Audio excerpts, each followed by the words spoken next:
السلام عليكم، ازيكم عاملين ايه؟ والنهارده فيديو مختلف عن اللي بنقدمهم في القناة. فيديو مشتريات الشهر بتاع اكتوبر.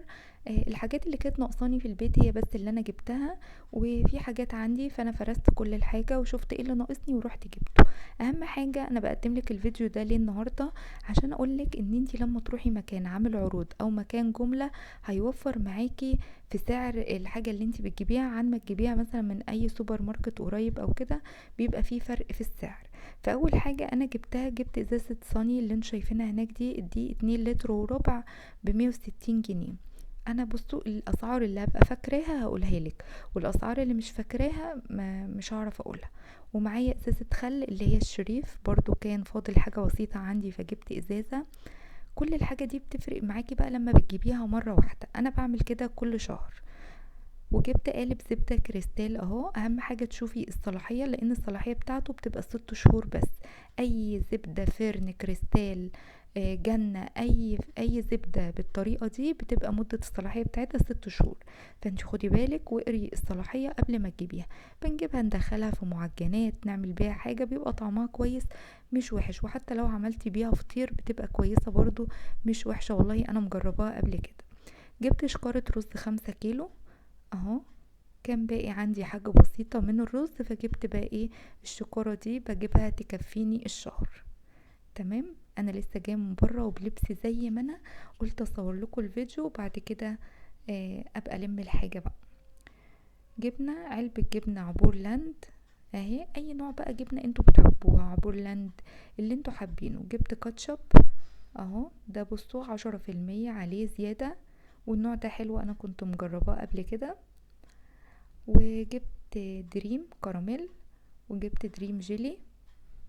ده كله من محل الجملة، انا سألت عليه برا، شفت الاسعار بتاعته وشفت الاسعار في المكان اللي انا روحته ده، ففي فرق في السعر ده هيبقى هيوفر عليكي كتير. تمام. جبت بقى فنكوش اهو، وفنكوش ملون. انا ما كنتش حابه اجيب الفنكوش الملون بس ايه، يعني قعدوا يقولوا لي لا هاتيهن ومش عارف ايه، فجبته وفي الاخر ما عجبهمش. وجبنا هنا ذرة فشار، فقلت كويس ان انا جايبه ربع منه بس، فعشان كده ايه قلت اجربه لهم بدام هم عايزينه.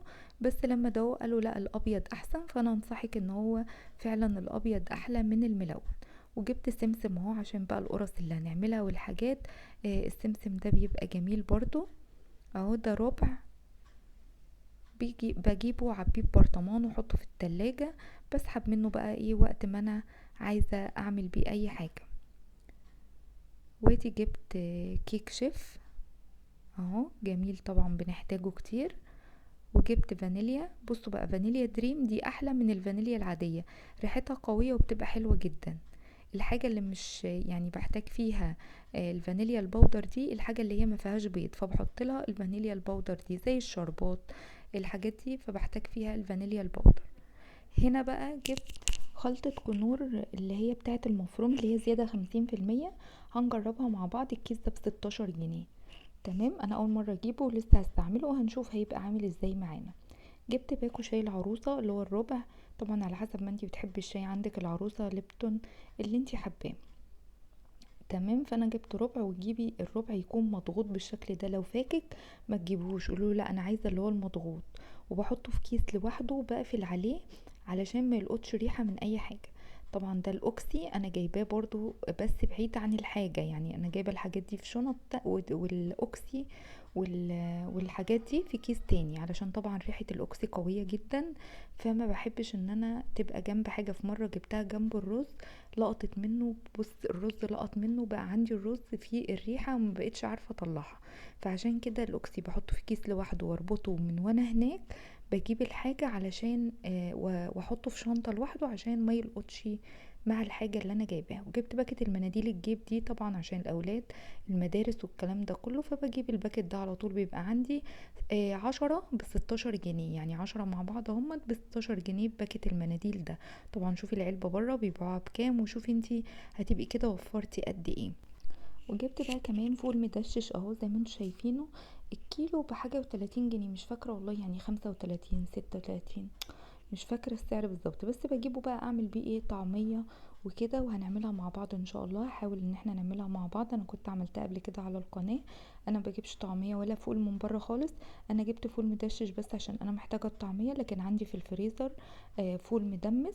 فالشهر اللي بيبقى عندي في الفريزر الفول ما بجيبش فول تدميس. اما الطعمية يعني الحاجة اللي بتخلص هي اللي انا بجيبها، فانا كنت محتاجة فول مدشش عشان الطعمية فجبته. وجبنا بقى للاولاد جبن ولانشون طبعا اول الشهر، وقلنا نفرحهم وكده. ما بحبش اجيب الحاجات دي كتير برضو، يعني مرة كده كل فين وفين على ما بجيبها لهم.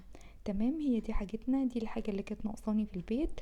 خرجت جبتها من مكان عامل عروض وحلو جدا جدا جملة. فجبت الحاجات دي، وطبعا انتي لو حسبتي بالاسعار اللي انا بقولك عليها هتلاقي نفسك موفرة كتير. اتمنى الفيديو يعجبك.